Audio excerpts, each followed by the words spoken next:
Yeah, well, yeah, because I was in 33 months, I didn't know what was happening. To me, it was like a great leap forward. When I came back outside, the party was embraced. Before, we were just making a headway into the community.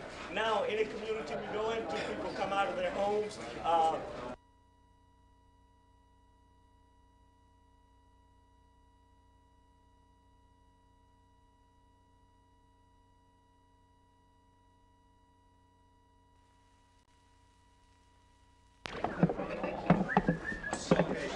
What are you going to do? Okay, Huey, you have a statement to read?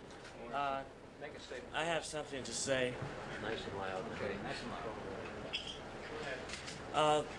I would like to call attention of a legal lynching that is about to take place in New Haven, and that is the legal lynching of McLucas.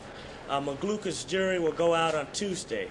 We're calling for the community to come and give the racist judicial system of this country, and New Haven in particular, a mandate. And that mandate will be against this lynching that's about to take place. Only the power of the people can stop this. I know from experience that the people can transform society and can surely free political prisoners and prisoners of war. I'm asking the people to do what they have done. I'm asking the people to do for McLucas what they have already done for me, and that is free McLucas. We were informed by McLucas that the district attorney has offered him a deal. Usually in a case serious as this one, the district attorney will not offer a deal. But he offers a deal in this case because the state's case is fabricated against McLucas. The state doesn't really want McLucas. They want Bobby Seale, our chairman. They would like Erica Huggins, and they also would like Landon. The deal was, McLucas, if you testify against the chairman, Bobby Seale, if you testify against Erica Huggins and Landon, then we will mitigate your sentence and give you 15 to 20 years and guarantee that you will be out in 8 years. This is a statement of the district attorney. McLucas, of course, refused this. He refused to testify or lie against anyone. The guilty party is George Sams, who's an agent for the FBI and a madman. He's a very ill person. And I have very much sympathy for George Sams, matter of fact. He shouldn't be in prison. He should be in a therapeutic environment. I can't say he should be in a mental institution, not in this country, because this country is not equipped to deal with sick people, and because it's not even equipped to deal with well people. And this is why the Black Panther Party says it's necessary for the people to transform this society and therefore free the world in order for the world to be a place where human people can exist. Now, as for McLucas, we would like to call you out at 10 o'clock on Tuesday. We're holding a rally there.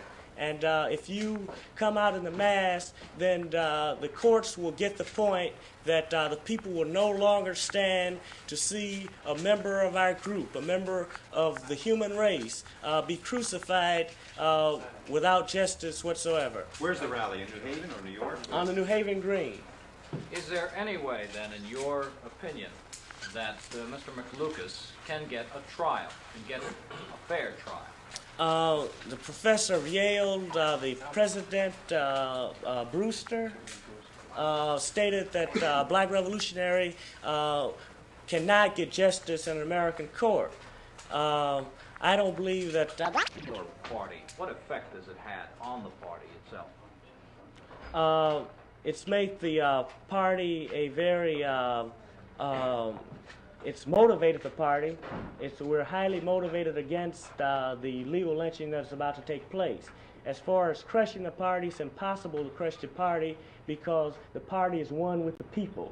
And in order to crush the party, that genocide will have to be inflicted not only upon the people of this country, but the people of the world, because we struggle with all oppressed people. We struggle against the international bourgeoisie with its home here in North America. We realize that no oppressive government, no fascist government can exist unless the United States imperialistic government supports it. So we know that the final battle will occur here, and this will be the battle of liberation for the whole world. You call for a community mandate. You say you want to Gather together to decide what action to take. This action might take the form of a political action or military action. In other words, that we believe in taking any action that's effective and effective at the time. What kind of military action could you take against the courts? We never broadcast our military maneuvers for military reasons. We might broadcast them for political reasons, which we've done in the past. This time, the game is a very serious one, and we're not willing to play it, matter of fact. That we're serious, and whatever we do, we'll do that, and we operate on the axiom that in order to say what I want to say, I can't do what I want to do. To do what I want to do, I can't say what I want to say. Therefore, observe our actions, and you'll know what I want to say. Well, how do you characterize your organization? Is the vanguard here in North America, representing the oppressed. We say that in the first place that we're a colonized people. And even though we're colonized not in a classical sense, because we're a colony brought home to the mother country, but we're colonized nevertheless. So we would say that the first that we're enslaved, and we are not willing to bargain for one slave master against the other. And we are not begging the slave master to be a little more kind. The only thing he can do is stop being a slave master. Everything else is only a is only a sort of an absurd action. In other words, his kindness is not appreciated. Huey, if he ever displays any, which he doesn't. Huey, would this military action be confined to the state of Connecticut, or would it be nationwide? When the people decide to move, I'll guarantee you it will be international. The Black Panther Party is an international party.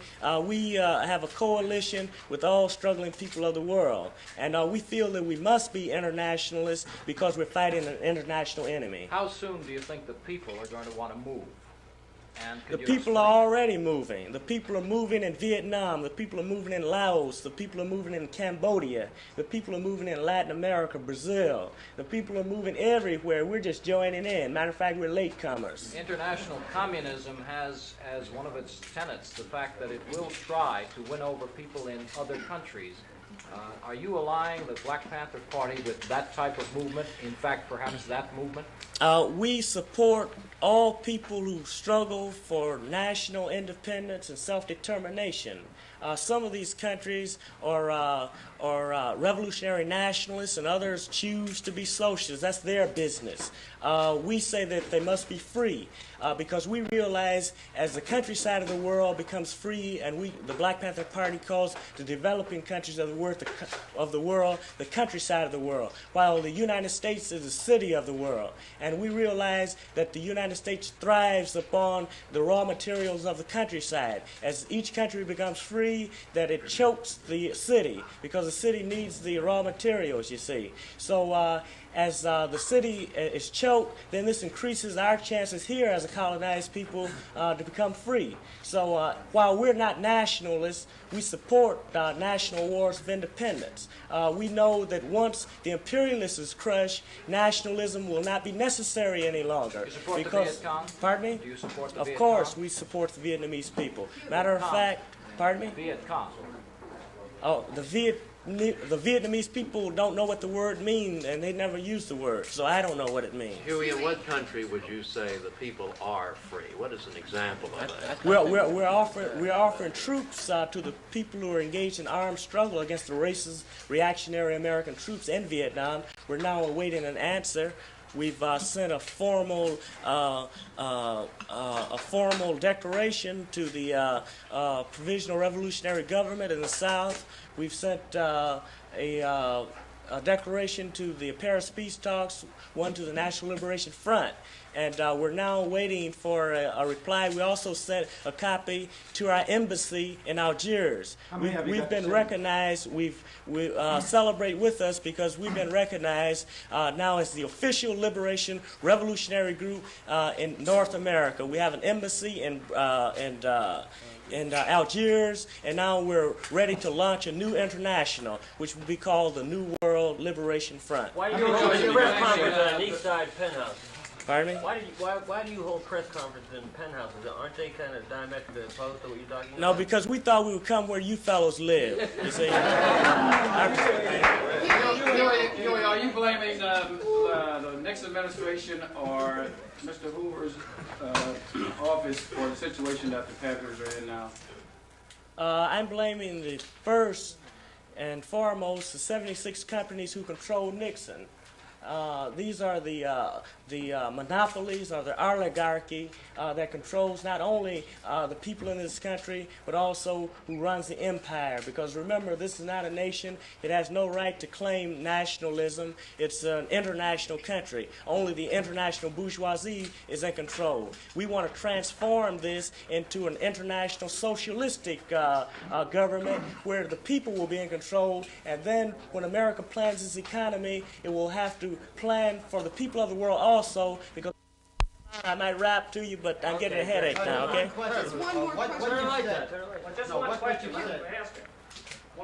Just one question. Go ahead. Does this, what you said just now for Tuesday, does this entail any basic change in the philosophy or political approach of the Black Panther Party?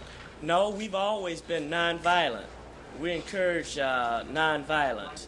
But and that means that we never initiate violence, that we, just as the Vietnamese people, are using self-defense whenever we have to engage in a physical combat. But really, we have a motto within the party. It says that we're advocates of the abolition of war. We do not want war, but war can only be abolished through war. And in order to get rid of the gun, sometimes it becomes necessary to take up the gun. Mr. Newton, are you No. saying... You didn't turn the lights out, so I'm going to go. It's hot. Aren't you hot? Yeah. Turn the lights on. It was just a question. You said something about a slave master. I wanted to know how you define the slave master and whether or not Ms. Fonda and other people who have allied themselves or shown response to you are included in your definition of slave master. Capital, money is transformed into capital through the purchase of labor. So all those people who purchase labor and in order to make a profit off of labor are capitalists and slave masters, no matter who they are. That includes Jay So that Fonda? not all white people are slave masters in your definition. Pardon me? Not all white people are slave masters. Do all white people follow that principle that I just laid Could you out? answer my question? No, but you answered mine. I already answered yours. No, not all white all people. right, then. You answered your own question. Thank you. Brother, with regard to the situation with Mr. McLucas, if a district attorney did offer him a deal, is that not in fact an illegal act?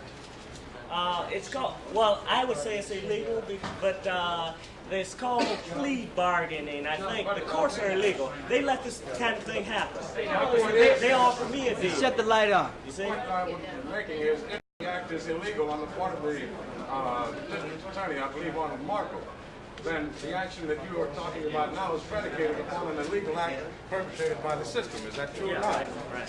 That's true. Right. Huey, since you've been out of jail for a few short weeks, have you seen any major differences in the revolutionary movement in this country? Matter of fact, some people about 7 years old or so came down and said, we didn't believe that we would ever see you in the flesh because we're too old to go to rallies. And we didn't believe you would ever be back down here because now you're television material. I informed them that the TV cameras didn't get me out of prison, they got me out with their support, you see. So we have a thing going with the community, and we're riding a high tide of history at the